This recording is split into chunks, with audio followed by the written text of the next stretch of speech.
Buenos días, tardes o noches. Mi nombre es Kitse Anet Quintero Cabanillas, con un número de control 241700413 y formo parte del equipo de Miguel Eduardo Ramírez Pacheco, Oscar Adrián Astorga Aguilar, César Rufino Espinosa Lara, Jesús Antonio León López y Daniel Carrillo Gamboa.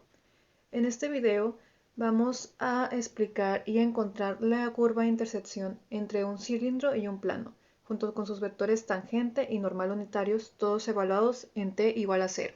En el planteamiento geométrico encontramos dos ecuaciones.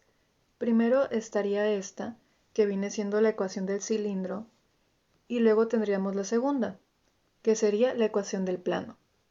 Pero entonces, ¿qué significa la intersección entre estas curvas? Bueno, la intersección nos define una nueva curva que comparte todos sus puntos tanto en la superficie cilíndrica como en la del plano, pero esto podemos denotarlo con mayor facilidad pasando a calplot. Pues ya estamos en lo que viene siendo calplot. Vamos a agregar una función x igual a f de x y vamos a poner que x es igual a 2 menos y. La ponemos y esto viene siendo lo que es el plano, como pueden ver.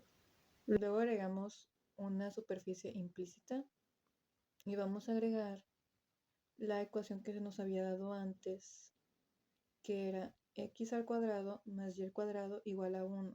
Este es el cilindro y como pueden ver ahí está cortado por el plano.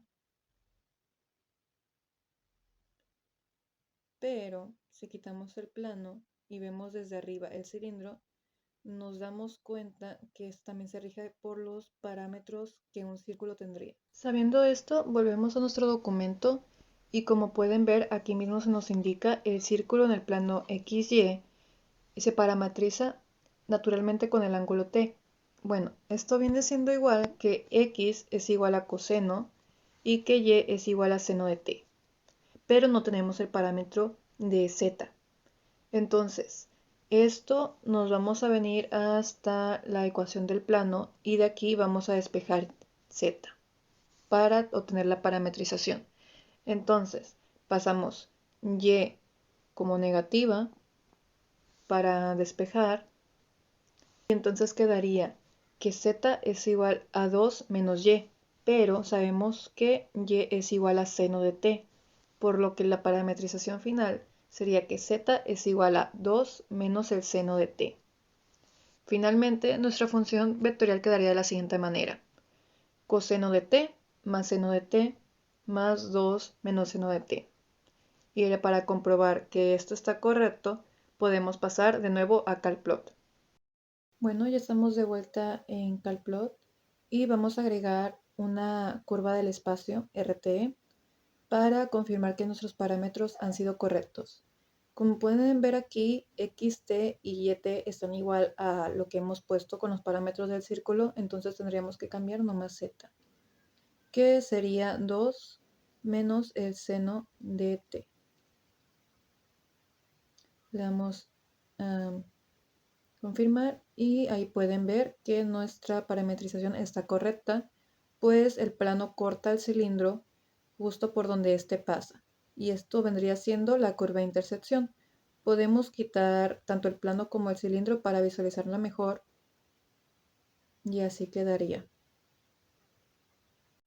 Sabiendo esto, podemos pasar a calcular el vector tangente, que viene siendo la derivada del vector RT. Primero vamos a derivar componente por componente. Sabemos que la derivada de coseno es menos seno, entonces es lo que colocamos aquí. Luego la derivada de seno es coseno y es lo que ponemos en la derivada de y.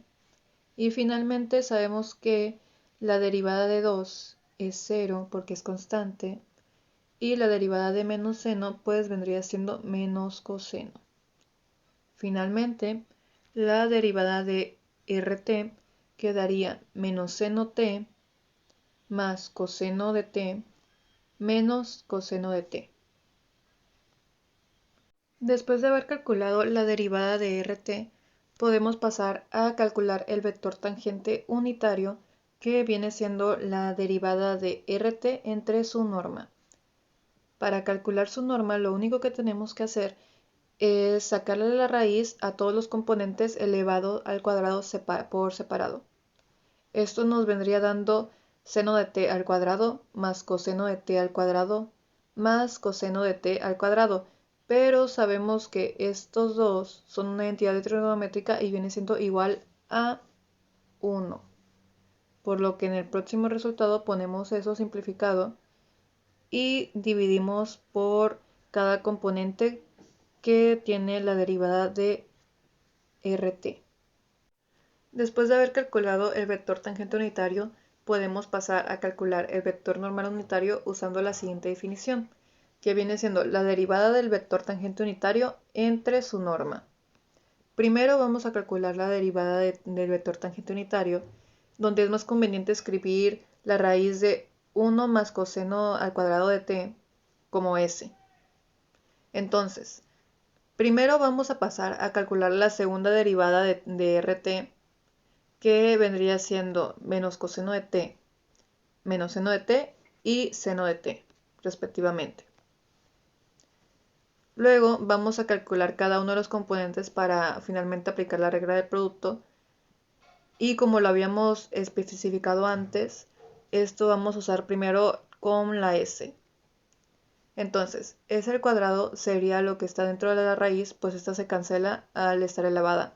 Sería 1 más coseno al cuadrado de t. Luego, la derivada de s vendría siendo 1 sobre 2s por 2 coseno de t por menos seno de t, y esto nos vendría resultando en menos coseno de t por seno de t sobre s. Luego calcularíamos lo que viene siendo la derivada de 1 sobre s, y esto sería menos la derivada de s entre s al cuadrado, y sería menos coseno de t por seno de t sobre s. Entonces aplicamos la regla del producto y vendría siendo todo esto, pero primero tenemos que sustituir los valores de la derivada de r, la segunda derivada de r, y lo que viene siendo s al cuadrado, que sería 1 más coseno al cuadrado de t. Se hacen las operaciones componente a componente y el resultado simplificado de la derivada del vector tangente unitario sería 1 sobre 1 más coseno al cuadrado de t a las 3 medios por cada uno de sus componentes. Para completar la fórmula, entonces ahora tenemos que calcular la norma de la derivada del vector tangente unitario, y para eso tenemos que elevar al cuadrado todos los componentes que antes calculamos, y esto nos resultaría en 4 coseno al cuadrado de t más seno al cuadrado de t más seno al cuadrado de t. Simplificamos esto y sería 4 coseno al cuadrado de t más 2 coseno al cuadrado de t. Factorizamos por factor común, sacamos un 2 y sería 2 por 2 coseno al cuadrado de t más el seno cuadrado de t. Pero sabemos que coseno al cuadrado de t más seno al cuadrado de t es igual a 1 más 2 coseno al cuadrado de t. Entonces, para simplificar, quedaría 2 por coseno al cuadrado de t más 1. Por supuesto, para sacar la norma tenemos que sacarle raíz a todo esto, y quedaría raíz de 2 por 1 más coseno al cuadrado de t. Y dividiendo por el factor dominador, obtenemos que la norma de la derivada de t es igual a la raíz de 2 por 1 más coseno cuadrado de t entre 1 más coseno al cuadrado de t a la 3 medios, y esto vendría resultando en la raíz de 2 coseno de t sobre 1 más coseno al cuadrado de t. Finalmente, tenemos que el vector normal unitario sería igual a la división entre estos dos componentes, y nos resultaría en esto, que sería 1 sobre la raíz cuadrada de 2 por 1 más coseno al cuadrado de t por cada uno de sus componentes. Finalmente, solo nos quedaría evaluar todo lo que hemos calculado con el parámetro fijo de t igual a 0. Primero tenemos el punto R evaluado en 0, que sería el coseno de 0 más el seno de 0 más 2 menos el seno de 0. Esto nos daría igual a las coordenadas de 1, 0, 2.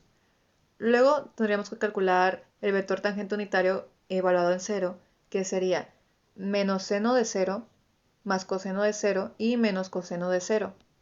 Esto nos daría igual a las coordenadas de 0,1, menos 1. Luego sería el vector tangente unitario evaluado en 0, que sería 1 sobre la raíz de 2 por las coordenadas de 0,1,01.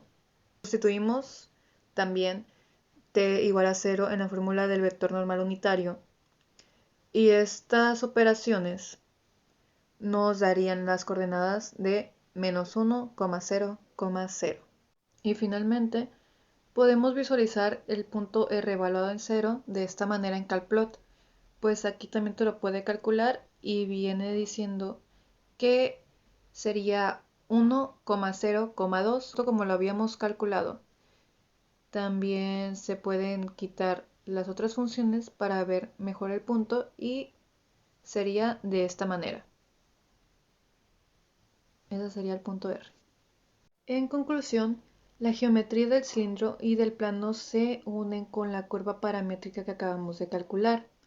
Esta es más fácil de visualizar aquí en Catplot. Entonces, geométricamente, el vector tangente unitario apunta hacia donde la función está trazada, mientras que el vector normal unitario apunta donde la curva está doblando o curvando.